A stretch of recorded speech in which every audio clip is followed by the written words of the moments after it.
এই যাত্রার শেষ দিনেও দেখা যায় ট্রেনে ঘরমুখো মানুষের ভিড়। সকাল থেকে রাজধানীর কমলাপুর রেলওয়ে স্টেশনে হাজারো মানুষ ভিড় করেন। শেষ মুহূর্তে বাড়ি ফেরার কারণে অন্যান্য দিনের তুলনায় যাত্রী উপস্থিতি বেশি হলেও কোনো ট্রেনের যাত্রা বিলম্ব ঘটেনি। রেলগাড়ি ঝমাঝম, পা পিছলে আলোর দম। ঈদযাত্রার শেষ দিনে রেল ভ্রমণের ক্ষেত্রে প্রচলিত এই ছন্দের মতো কাউকে আলোর দম হতে হয়নি। কিছুটা চাপ থাকলেও নির্বিঘ্নেই যে যার গন্তব্যে রওনা হতে পেরেছেন।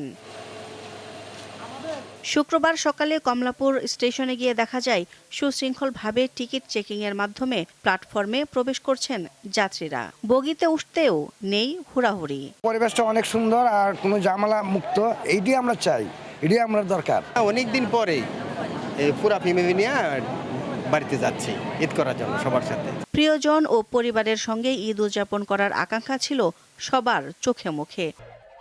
আগের মতোই clean. Berger easy clean fresh, দেয়ালে দাগ থাকবে না, রাখবে সুরভিত।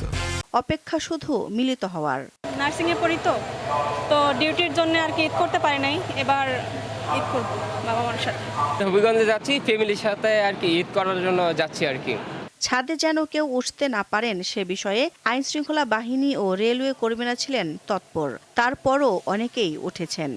কিছু যাত্রী আছে তাদের হাতে টিকিট আছে, কিন্তু তারা ছাদে যেতেই কমফোর্ট ফিল করে, দেখে দৌড়ে যে ছাদে ওঠে। তো আসলে ট্রেনটা তো অনেক বড়, আমরা হয়তো একটা জায়গায় থেকে নামানোর চেষ্টা করি, দৌড়ে যে আরেকটা জায়গা থেকে তারা উঠে যায়। আমরা এমনও দেখি যে ঝুঁকি নিয়ে তারা ছাদে ওঠে। বগুড়ায় দুর্ঘটনা ছাড়া ট্রেন যাত্রায় এবার কোনো দুর্ভোগ ছিল না বলে দাবি করেন তিনি। দিলশা দানি, দীপ্ত সংবাদ, ঢাকা।